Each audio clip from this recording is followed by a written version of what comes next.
ဒီဗီဒီယိုမှာတော့ S4U mirror နဲ့ S4U align အကြောင်းပြောပြမှာဖြစ်ပါတယ်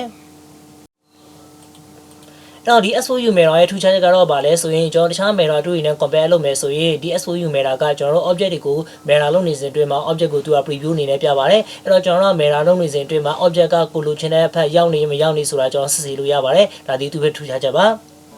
ကဲဒီမှာ object ချို့ကို mirror ပွားပြပါမယ်ပထမဆုံးနေတော့ကျွန်တော်ဒီမှာ triangle select မှတ်လိုက်မယ်ပြီးတော့ကျွန်တော်ဒီကနေပြီးတော့ mirror တူယူလိုက်ပါမယ်အဲ့တော့ UV နောက်မှာတော့ကျွန်တော် mirror line အတွက် click နှစ်ချက်နေပြန်မှာဖြစ်ပါတယ်ကိုကြက်တဲ့နေရာကြက်တဲ့ distance မှာလည်းမျိုးနေလို့ရပါတယ်ကျွန်တော်ဒီကနေပြီးတော့ click နေလိုက်မယ် click နေပြီးချိန်ကျရင် mouse ကိုကျွန်တော် 1 minute တိုင်းလည်းပြီးတော့ရွှေ့လိုက်မယ်အမြင့်ရွှေ့တဲ့ချိန်ကျရင်ဒီမှာကျွန်တော်တို့က mouse ကသူက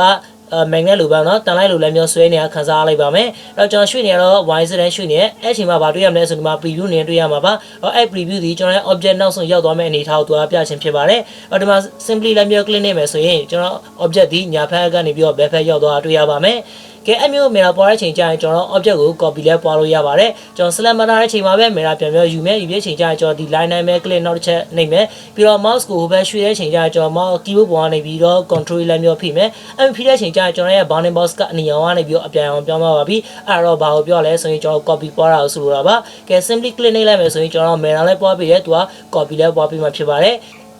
်ကဲကိုအဲ့ပုံစံမလို့ချင်းမနဲ့တခြားဘက် mirror ပွားချင်လည်းရပါတယ်အဲ့တော့ကျွန်တော်ဒီကနေပြီးတော့ထိုင်ကုန်လေးကိုပြန်ပြီးတော့ select မှတ်မယ် select မှတ်ပြီးချိန်ကျပြန်ပြီးတော့ mirror လူလည်းမျိုးယူမယ်ဒီတစ်ခါတော့ဘောင်းဆိုရင်ကျွန်တော် distance ကိုဒီမှာ click နှိပ်လိုက်မယ် okay click နှိပ်ပြီးချိန်ကျရင် mouse ကိုကျွန်တော်တို့ဒီခါ x ဆိုရင်လည်းမျိုးရွှေ့မယ်အဲ့တော့ keyboard ပေါ်ကနေပြီးတော့ control ပြီးမယ်ဘာကြောင့်လဲဆိုကျွန်တော် copy ပွားချင်တဲ့အတွက်ကြောင့်လို့ပါပြီးတော့ click နှိပ်လိုက်မယ်အဲ့ဆိုကျွန်တော်ရဲ့ mirror လေးရရှိပါပြီအဲ့တော့ကျွန်တော်တို့ဒီ object တွေကိုလည်းကျွန်တော်တို့ဒီဖက်ချမ်းပို့ချင်တယ်ဆိုရင်လည်းရပါတယ်အဲ့တော့ simply select မှတ်မယ် select မှတ်ချိန်ကျရင်mirror 2လေးယူမယ်ပြီးတော့ mirror line လေးကိုဆွဲပေးပါမယ် click နှစ်ချက်နေပြန်မှာဖြစ်ပါတယ် copy ပွားချင်တယ်ဆိုရင် keyboard ပေါ်နေ control လမ်းပြောဖိပေးရမှာဖြစ်ပါတယ်အဲ့ဆိုကျွန်တော် object တွေကဟိုဘက်ချမ်းနေပြီးဒီဖက်ချမ်းလမ်းပြောရောက်လာမှာဖြစ်ပါတယ်အဲ့တော့ဒါတော့ mirror 2ဖြစ်ပါတယ်ကဲဆက်လက်ပြီးတော့ကျွန်တော် align 2ပြောပြမှာဖြစ်ပါတယ် align 2ရဲ့ concept ကိုပြောရမယ်ဆိုရင်သူဒီ object တွေရဲ့အနာသို့မဟုတ် face တွေကိုလမ်းကြောင်းတစ်ခုထဲမှာရှိအောင်လုပ်ပေးတာပါ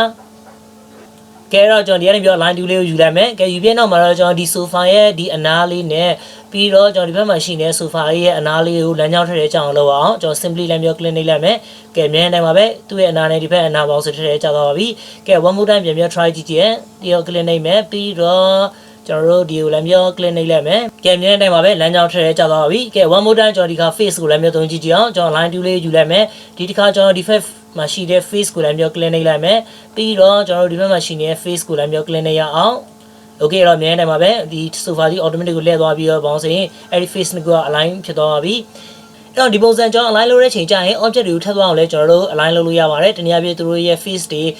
HD ကထည့်တဲ့ကြောင်းပေါ့နော်ကဲ one more time ကျွန်တော်ဒီကနေမှာ S4U align လည်းမျိုးယူလိုက်မယ်ယူပြချိန်ကျရင်ကျွန်တော် keyboard ပေါ်ကနေဗာနှိပ်ပေးရမလဲဆိုရင် tab key လည်းနှိပ်ပေးရမှာဖြစ်ပါတယ်ကဲကျွန်တော် keyboard ပေါ်ကနေ tab key လည်းမျိုးနှိပ်လိုက်မယ်ကဲနှိပ်ပြီးတော့မှာတော့ကျွန်တော်ဒီနောက်တစ်ချက် click နှိပ်လိုက်မယ်ပြီးတော့ one more time ကျွန်တော်ဒီမှာရှိတဲ့နောက်လည်းမျိုး click နှိပ်လိုက်မယ်ကဲမြန်တယ်မှာပဲကျွန်တော်တို့ object တစ်ခုကပေါင်းဆိုရင် align လည်းဖြစ်သွားပြီထပ်လည်းထွက်တော့ပါပြီကျွန်တော်ဒီကနေပြီးတော့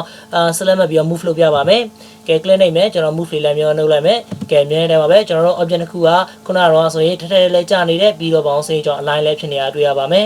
ပြီးတော့ကျွန်တော် align 2သုံးတဲ့ချိန်ကျရင် multiple object လေး select မှတ်ပြီး align လုပ်လို့ရပါတယ်ကဲကျွန်တော် one more time ဒီကနေပြီးတော့ align 2ယူလိုက်မယ်ယူပြချိန်ကျရင်ကျွန်တော်တို့ပုံမှန်အဖြစ်ဆိုရင် HD face တွေ click နေတယ်လို့ပြောခဲ့တယ်ကျွန်တော်အဲ့ဒါပြင်ပါလဲလုပ်လို့ရသေးလဲဆိုရင် object မှာရှိနေတဲ့ဒီမှာ preview မှာပြလာတဲ့ alignment line တွေကိုလည်းပြော click နေလို့ရပါတယ်ကိုကြိုက်တဲ့ alignment လုပ်မဲ့ line ကိုလည်းပြော click နေရမှာဖြစ်ပါတယ်ကဲကျွန်တော်ဒီဘက်မှာရှိတဲ့ဒီအနားလေးကိုလည်းပြော click နေလိုက်မယ်ပြီးတော့ကျွန်တော်တို့က multiple object align လုပ်ချင်တဲ့ပုံမှာ shift ကိုဖိရမှာဖြစ်ပါတယ်ပြီးတော့ကျွန်တော်ကသူနဲ့ alignment လုပ်ချင်တဲ့ line ကိုလိုက်ရှာပြီး click နေပေးမယ်ပြီးတော့ကျွန်တော်ဒီဘက်မှာလည်း shift ဖိပြီးတော့ click နေမယ်ကဲလို့ပေါင်းစင်ကိုက alignment လုပ်မဲ့ object တွေအားလုံး select မှတ်ပြီးလားဆိုရင်ကျွန်တော် double click နေလို့ရတယ်သို့မဟုတ်ကျွန်တော် enter နေလို့ရပါတယ်